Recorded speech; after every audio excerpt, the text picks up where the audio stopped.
noite, Hare Krishna. Tudo bem, pessoal? Então, vamos aqui mais uma noite do Dharma. Vamos ver a pergunta. Hoje a pergunta é da Dani, de Govardhana. A pergunta dela é: nosso Dharma principal, em última análise, nos rendermos a Krishna e fazemos isso ouvindo a super alma, além do nosso Guru. Como podemos desenvolver a capacidade de escutar o que ela nos instrui a fazer e como podemos desenvolver uma maior disciplina para ouvir e agir de acordo com o que é dito, né? Então, ela fala, olha, a pergunta dela foi tipo, Krishna tá falando pra gente o que a gente deve fazer, falando pra gente como a gente deve executar o nosso Dharma, né? Qual a melhor forma da gente agir nesse mundo, mas como que eu entendo o que Krishna tá falando, né? E ela usou uma palavra para se referir a Krishna na pergunta dela, muito interessante, que é a super-alma, né? Então esse conceito da super-alma é um conceito importante, né? Para a gente realmente entender como que se dá a nossa relação com Krishna, a nossa comunicação com Krishna nesse mundo, né? Então, os explicar que, da mesma forma, né, o nosso corpo ele só tem vida porque existe uma alma nele, né? No momento que essa alma parte do corpo, o corpo se torna matéria inerte, não existe vida, não existe dinâmica, não existe, né, vitalidade, não existe nada. Matéria é algo morto, né? Não tem consciência na matéria.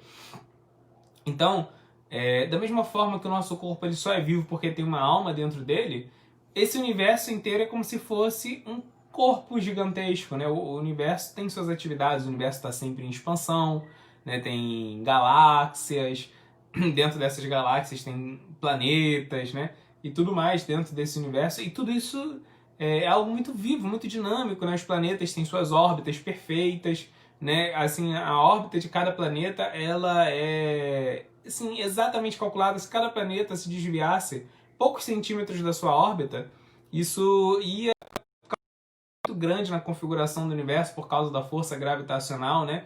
Aqui no Brasil tem um cientista que teve, né, já faleceu, que era o Lattes, né? Que depois o nome dele até virou o nome do currículo, o currículo Lattes, né? E esse físico brasileiro descobriu uma partícula subatômica chamada meson pi, né?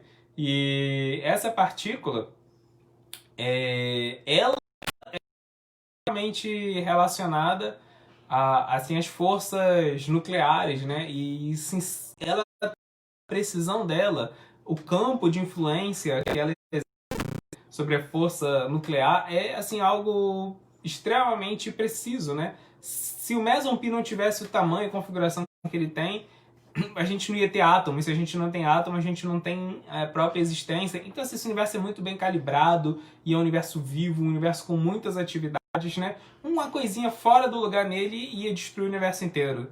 Então, como que esse universo é tão vivo, né? Tão coeso? É porque ele também tem uma alma que habita esse universo. Se não existisse uma alma no universo, o universo inteiro ia se tornar matéria morta. Então, se o nosso corpo pode ser sustentado por uma alminha, que nem a nossa, o universo inteiro precisa de uma alma infinita para sustentar ele. E que alma é essa que penetra no universo e mantém o universo vivo? É a super-alma, ou como eu digo, Paramatma. Paramatma, né? Param significa super, além, né? Então, Paramatma, a alma suprema, que é Deus. Quando Deus cria esse mundo material, Deus também se expande como a alma desse mundo, né? O mundo tem uma alma, que é a super-alma. Deus penetra todos os átomos, penetra assim, toda a matéria para manter a matéria coesa, para manter esse universo existindo, para que a gente possa usar esse universo para o nosso processo pedagógico, para a gente aprender a não ser egoísta, que é o propósito desse universo. Agora, da mesma forma que Deus entra dentro dos átomos, Deus também entra dentro do nosso coração. Ou seja, no nosso corpo não tem só a nossa alma. Em cada corpo tem tanto a alma daquele corpo, quanto tem a super-alma. A super-alma ela é a nossa companheira, né? Então, nesse momento, dentro do nosso corpo estamos nós, né? Na nossa alma, né? Nossa alma é só um termo, é só uma força de expressão, porque não existe nossa alma. Nós já somos a alma, né? Então, quando a gente diz nossa alma, não é que nós temos uma alma, nós somos alma, né? Mas, enfim, nossa alma está dentro do corpo. E a super-alma ela também está dentro do nosso corpo, dentro do nosso coração, nos fornecendo insights, nos fornecendo dicas do que devemos fazer, nos fornecendo conselhos Por quê? Porque esse mundo ele foi criado para um propósito pedagógico. A gente vem para cá para aprender a não ser egoísta. Mas imagina, se você tem uma escola, nessa escola você não tem nenhum professor, você não tem nenhum monitor, você não tem ninguém supervisionando os alunos, mostrando para eles que eles entenderam o assunto de uma forma correta, corrigindo eles se eles tiverem, né? Então, qual é a utilidade, qual vai ser assim o aproveitamento de uma escola como essa? Então, para que esse mundo cumpra seu papel pedagógico, é necessário que o próprio Deus venha aqui nos instruir se estamos aprendendo certo, endireitar os nossos passos, realmente nos dar instruções claras do que nós devemos fazer para poder aprender a lição que a gente vai aprender aqui, né? Então a super-alma é o nosso companheiro constante, é o nosso conselheiro interno, íntimo, que está nos guiando no caminho do aprimoramento pessoal, né, do nossa autorrealização. Então, a pergunta da Dani é, olha, legal, a super-alma está mostrando pra gente o que a gente deve fazer para poder assim, seguir de forma correta o caminho do Dharma. Krishna mesmo está o tempo todo falando pra gente o que a gente tem que fazer, o que é melhor para a nossa vida, como devemos agir. Agora, como ouvir Krishna? Como ter certeza de que eu estou ouvindo Krishna, né? Então, a primeira coisa, tem que saber o que Krishna falaria, como ele falaria, para ter certeza de que é Krishna mesmo que está falando pra gente e não nossa mente. Né? Porque a nossa mente está falando um monte de coisas. Então, assim, a gente pode intuir que a gente sabe o que é melhor para nossa vida. Você pode ter uma ideia e falar, caramba, eu vou ser feliz quando eu fizer isso, é isso que eu tenho que fazer. Só está fazendo uma proposta egoísta. Vamos separar assim, as alucinações da mente do que realmente Krishna está querendo dizer pra gente, né? Então, primeiro, a gente tem que saber como Krishna falaria, né? Se a gente, por exemplo, começa a ler vários textos desse autor, você percebe que ele tem a própria linguagem dele, a voz dele, né? Assim, ele tem um jeito dele se comunicar. E aí depois, se você pega um texto que foi escrito por esse mesmo autor, mas você não sabe que esse texto é da autoria dele, você vai perceber traços, você fala, pô, esse texto aqui é bem... Você vai ver, realmente esse é um texto do Saramago, né? Ele tem um jeito dele de falar. E se você pegar um texto de alguém que está copiando ele, que está tentando imitar o estilo dele de escrita, mas se você conhece bem o autor original, você fala, pô, isso aqui é uma cópia, né? Às vezes a gente vê aquelas pessoas que analisam quadros, assim, né? Aí olha assim, ah não, isso aqui não é um Portinari de verdade, isso aqui é uma falsificação, ó, dá pra ver na hora, né? Então, assim, primeiro a gente tem que saber o que Krishna fala. Então, onde a gente tem certeza que Krishna está falando? Nas escrituras.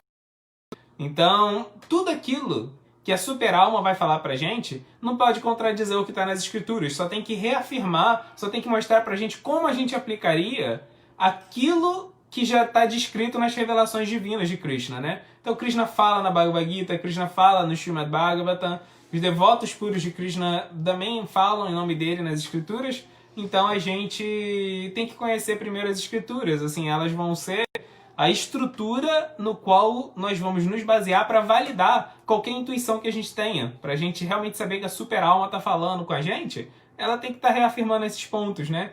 Então a super-alma nunca vai falar pra gente fazer uma coisa que Krishna já declarou que é insensata, que não é relacionada ao Dharma, que não está relacionada ao modo da bondade, pelo conhecimento que ele revela nas escrituras, né? Então, primeira coisa, a gente tem que saber realmente o que Krishna falaria.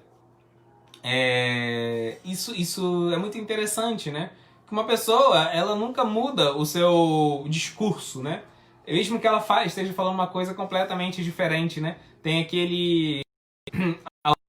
o Fernando Pessoa, ele tem muitos heterônimos, né? Ele assume como outras personalidades, escreve textos, né? E cada um desses heterônimos, que é uma dessas personalidades dele literárias, não só tem um outro jeito de escrever, mas como também assim tem ideologias diferentes. Mas aí tiveram uns especialistas em inteligência artificial que criaram uma inteligência artificial para analisar se um texto é de uma mesma pessoa, se não é. E aí eles aplicaram nos textos do Fernando Pessoa e viram que todos os textos dele tinham 82% no mínimo de relacionamento. Mesmo que ele estivesse escrevendo como uma outra personalidade, com outras ideias.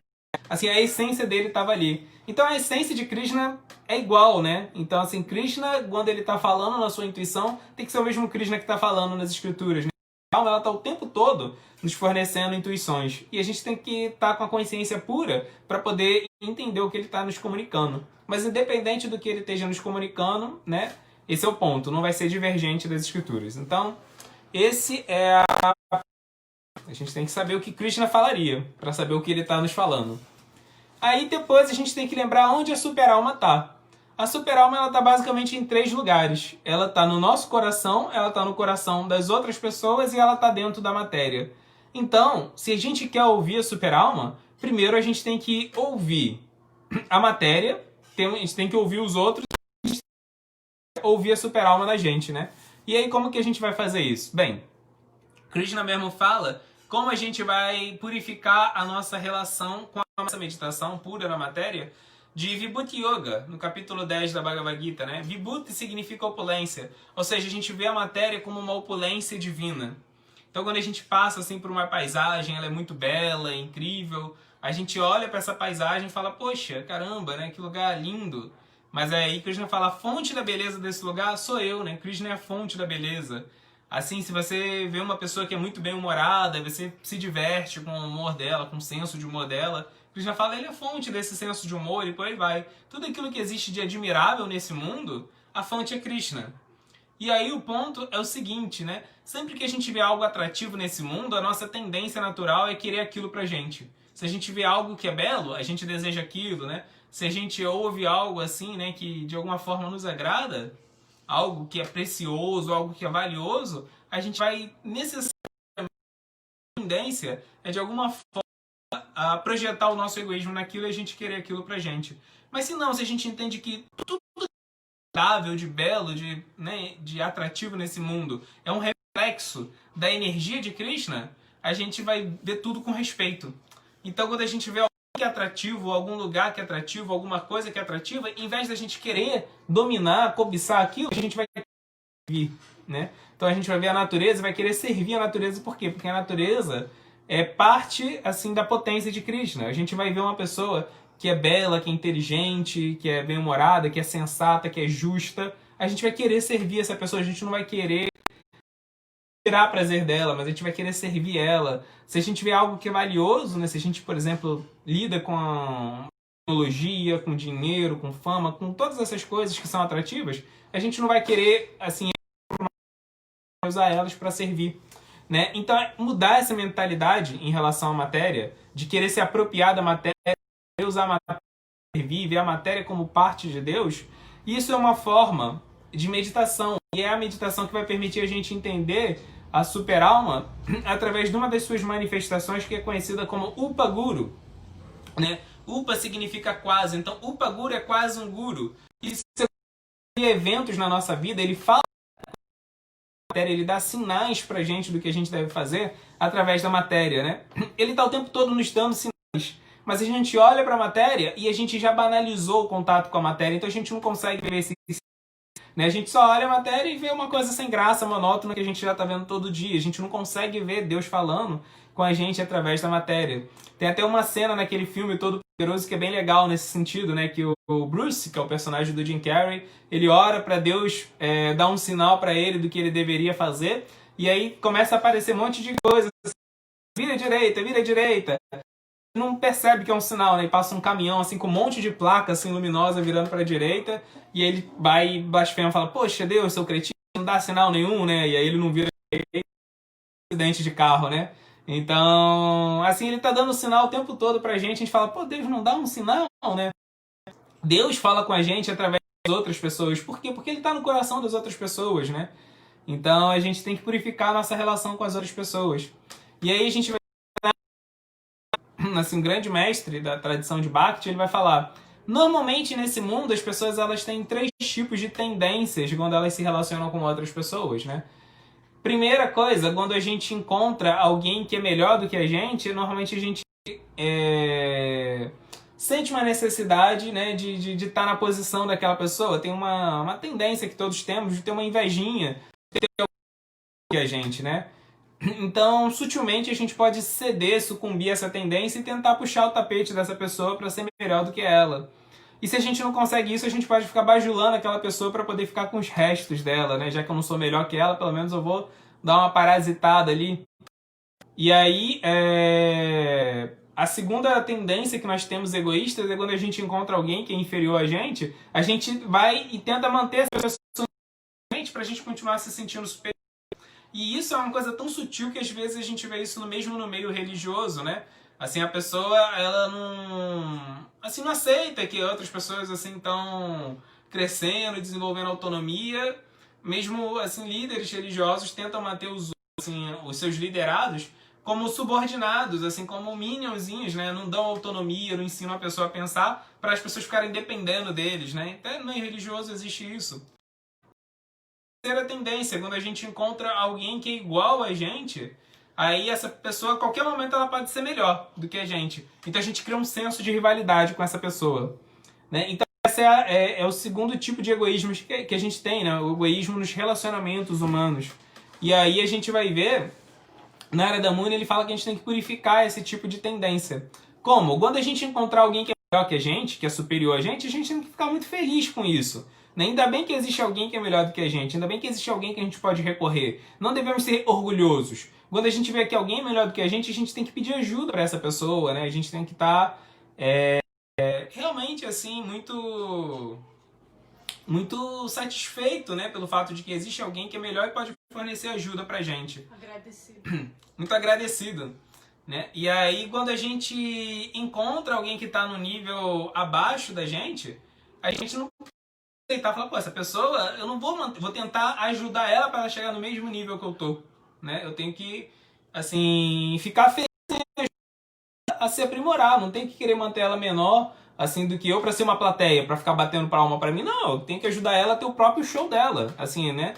E quando eu alguém que é igual a mim, em vez de eu virar rival, eu tenho que virar parceiro, né? Pô, se esse cara tá no mesmo nível que eu, que ótimo, assim, ele pode entender minhas dificuldades, ele pode entender minhas necessidades, ele pode entender minhas expectativas, eu vou fazer parceria com essa pessoa, né? Então, quando a gente ressignifica os relacionamentos, a pureza para entender quando Deus falar com a gente através de outras pessoas. Ele também vai dar intuições pra gente, assim, ele vai falar com a gente, outras pessoas vão estar falando, né? E ele já está fazendo isso, mas a gente não consegue ouvir. Por quê? Porque a nossa, assim, empatia com as outras pessoas está corrompida pelo egoísmo. E por fim, Krishna está falando no nosso coração.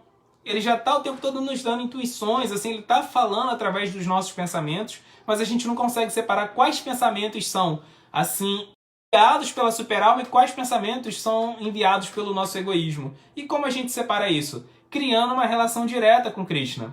E aí, para isso, a gente precisa meditar em Krishna, meditar nos santos nomes de Krishna, né? Cantar japa, meditar nos nomes divinos, sagrados de Deus.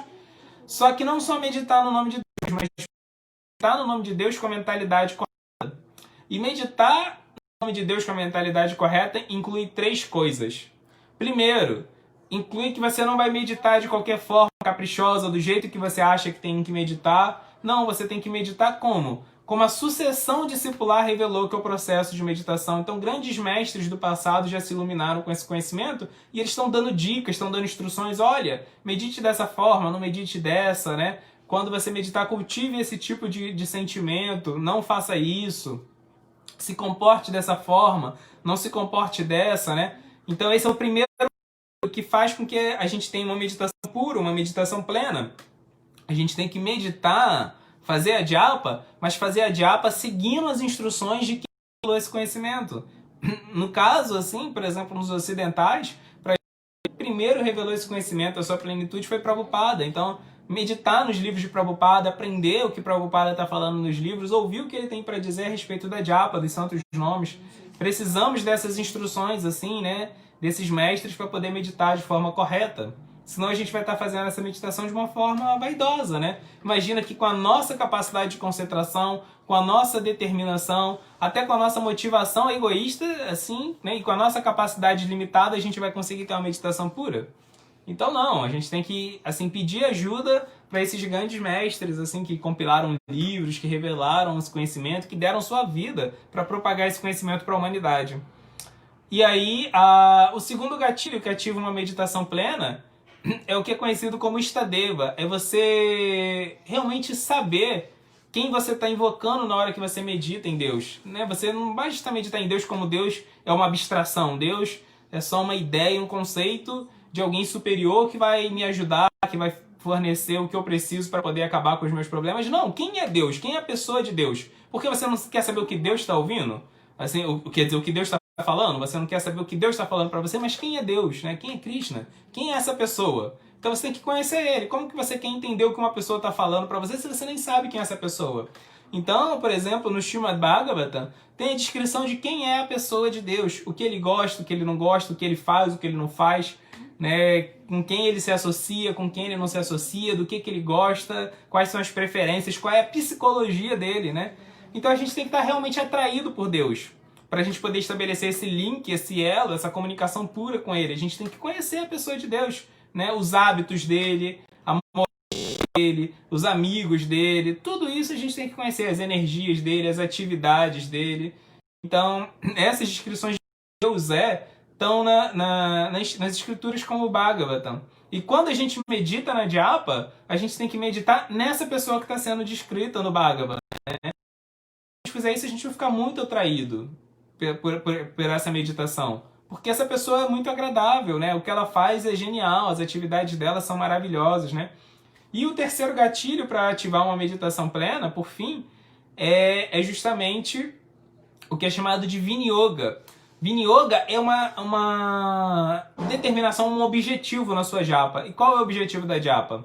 O objetivo da japa tem que ser, caramba, eu quero ter uma relação com o meu Dharma, eu quero fazer o que Deus quer que eu faça nesse mundo, eu quero cumprir a missão que Deus está me dando, né? Então a gente tem uma japa assim, com fervor mesmo, né? Pedindo para Deus revelar pra gente qual é essa missão que a gente tem para cumprir, e uma vez que a gente já sabe ela, forças para poder ir lá. Então a gente tem que ter muita sinceridade, a gente tem que estar muito focado no objetivo, né? Então essas três coisas vão ativar na gente essa meditação realmente forte, realmente pura, que vai permitir com que a gente separe os pensamentos na nossa cabeça, aqueles que são enviados pela superalma e aqueles que são enviados pelo ego, né? Então essas são as três formas da gente ressignificar a nossa relação com o mundo, com as outras pessoas e com nós mesmos, para a gente poder ver de forma mais clara a superalma. Agora, as escrituras falam que a superalma ela está dentro do nosso coração, mas ela se manifesta externamente para a gente na forma do mestre espiritual. Então, o mestre espiritual, ele é chamado, né, de Sakshadaritu Enasa Masta Shastra, né, que ele é diretamente a manifestação do próprio Hari, do próprio Deus, né? Ele está ali personificando as instruções de Deus. Então, a superalma fala com a gente através das outras pessoas, através da natureza, através do nosso próprio coração, dos nossos pensamentos, mas ele vai falar mais fortemente através do mestre. O mestre ele tem intuições muito mais fortes a respeito do que nós temos que fazer, né? A superalma, ela tá assim se comunicando com a gente principalmente através do mestre, né? Tanto que a superalma, ela tá dentro do nosso coração e ela monitora a nossa sinceridade. Quando ela acha que a gente tem um grau razoável de sinceridade, a nossa sinceridade a sinceridade sincera, aí a superalma vai e envia o mestre na nossa vida, faz com que o mestre realmente se manifeste. E a superalma, ela vai manifestar do nosso mestre as duas instruções mais importantes que ela tem, né? Que é Guru Data, que é Prabhu Data Desha e Prabhu Data Seva. Prabhu Desha é porque tem um local específico para a gente viver o nosso Dharma. A gente pode viver o nosso Dharma em qualquer lugar, mas tem um lugar que, se você viver o Dharma ali, ele vai trazer muito mais resultados, vai ter muito mais potência. Ele realmente vai se manifestar de uma forma sólida, ele vai se consolidar na sua vida. E como a gente descobre qual é esse lugar onde eu tenho que viver o Dharma? As escrituras falam, só quem pode revelar isso é o Guru. Então é o Prabhu Data Desha. O Guru vai falar, eu acho que o local que você tem que viver o seu Dharma é aí. Quando ele fala, é Krishna que está falando através dele. E o outro é Prabhu Data Seva. O que é Prabhu Data Seva? Que você tenha a respeito do que Deus está falando para você através da natureza, do que Deus está falando para você através do coração das outras pessoas, e do que Deus está falando para você através do seu próprio coração, né? E que, em última análise, é a mesma coisa que está nas escrituras. Então, a gente tem essas 5 ferramentas para entender o que Krishna está nos falando. Temos as escrituras, temos o mundo, a natureza, e nós vamos conseguir ouvir Deus através da natureza. Quando a gente tiver uma visão espiritual da natureza, quando a gente passar a apreciar esse mundo e querer usar esse mundo para servir e não ter cobiça no contato com a matéria, a gente vai ter as outras pessoas, elas também vão nos dizer coisas que vão nos ajudar, mas aí a gente tem que ter uma relação de amizade, de serviço sincero com as outras pessoas, e não uma relação de você querer se sentir superior às outras pessoas, para a gente poder ouvir Deus através das outras pessoas. Meditação na japa, a gente vai entender Krishna falando com a gente dentro da gente. E por fim, e mais importante, né, não menos importante, muito pelo contrário, mais importante, o mestre espiritual. Agora, como que a gente sabe que uma pessoa ela é o mestre espiritual de verdade, né? Que ela realmente é um mestre espiritual de verdade? Aí a gente volta para o primeiro ponto, as escrituras. Checklist do que o mestre espiritual deve ter, de como deve ser o comportamento dele, para ele ser um mestre espiritual de verdade. Então, se a gente pega essa lista de pré-requisitos e aplica numa pessoa, a gente consegue discernir se ela é um mestre espiritual ou não, se ela é o representante, o porta-voz de Krishna ou não. Então é isso, pessoal. Isso aí é basicamente o que as escrituras falam. A gente sabe que tem um delayzinho aqui entre o que a gente fala e o que vocês ouvem. Então, se tiverem perguntas ou comentários, eu vou esperar um pouco aqui, porque esteja rolando o delay. Então vocês vão ouvir isso daqui a pouco.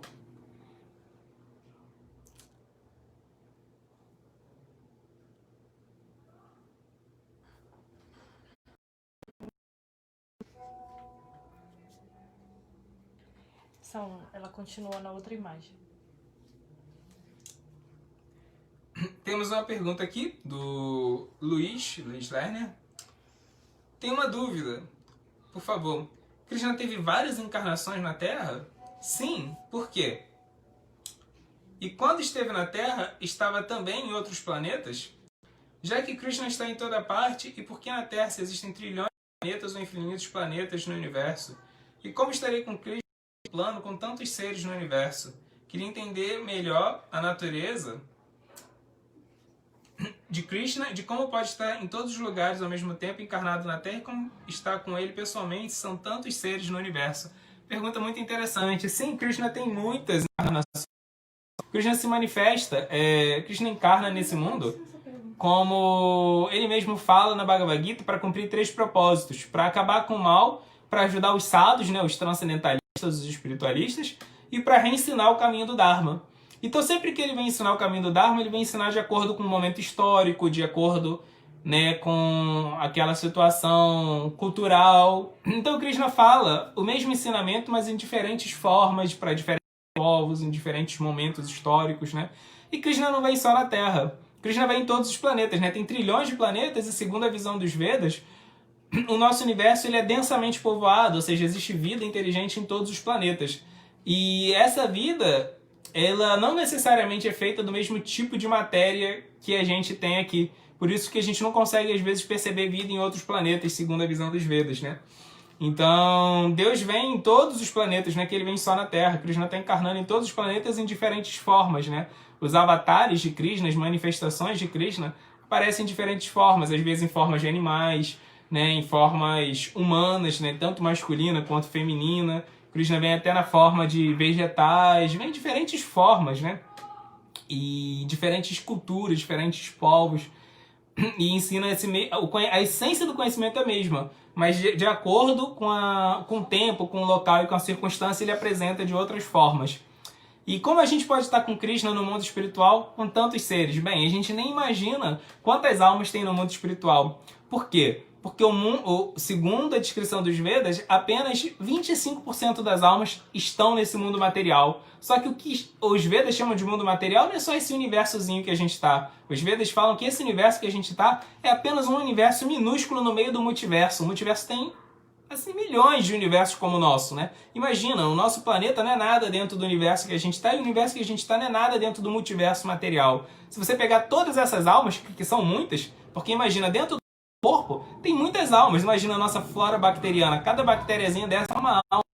A gente não consegue nem calcular quantas almas existem no nosso planeta, o que dizer no nosso universo, o que dizer no multiverso material. Agora pega tudo isso, e isso representa só 1/4 da criação divina.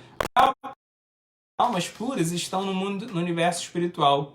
Mas é dito que lá Deus consegue se expandir para estar pessoalmente com cada alma, de acordo com a relação que essa alma tem com ele. E como podemos entender isso?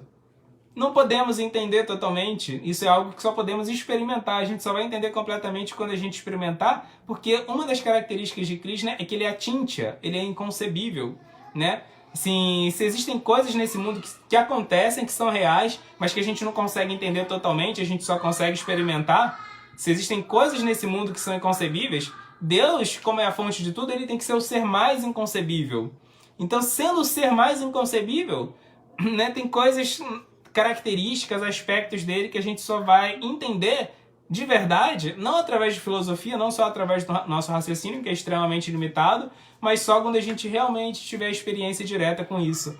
Então, como é que Krishna consegue se expandir para estar com cada uma das almas? Caramba, não sei, porque se eu soubesse eu seria Krishna, só ele sabe como ele faz isso. Mas uma coisa que é extremamente interessante é que as escrituras falam que Krishna, né, ele toca uma flauta, e Krishna, ele compôs uma canção para cada alma que existe em Vrindavana, né, no planeta de Krishna, no mundo espiritual. Então lá, assim, tem infinitas almas. E Krishna cria uma canção para cada uma delas, né? Isso mostra o quanto Krishna está interessado em cada uma das almas, enquanto ele dá atenção para cada uma das almas, o quanto cada alma, apesar de existirem infinitas, cada alma é particular e extremamente valiosa para ele, né? Krishna, ele cria um plano para as nossas vidas, ele criou, e ele está extremamente interessado na nossa vida, né? Quando a gente entende isso, acaba qualquer possibilidade da gente ficar depressivo ou com baixa autoestima, porque a gente sabe que Krishna tem um plano maravilhoso e único para cada um de nós, né? Assim, Krishna quer que cada um de nós seja uma ferramenta dele de uma forma totalmente particular. Ele tem um plano especial para cada alma, apesar de ter infinitas almas, porque ele ama particularmente cada uma das infinitas almas. E como ele faz isso? Bem, ele faz isso porque ele é Krishna, e mais ninguém poderia ser capaz de fazer isso. Mais uma pergunta do Jerônimo Mesquita. Qual a principal qualidade do mestre espiritual? E aí, Jerônimo, tudo bem? Então, a pergunta do Jerônimo é: qual é a principal qualidade do mestre espiritual? Então, Kapila Deva, que é uma das encarnações de Krishna, ele vai falar que um devoto avançado, né, que pode ser um mestre, ele tem duas características principais: Titikshava e Karunika. Titikshava, ele é tolerante. Então, o que ele tolera? Ele tolera tudo, né? Ele não tolera as outras pessoas, ele tolera o próprio karma dele, quando algo terrível acontece na vida dele, ele tolera. E ele também tolera, fala que ele tem a capacidade, né, de tolerar os impulsos de falar, então ele não sai falando qualquer coisa.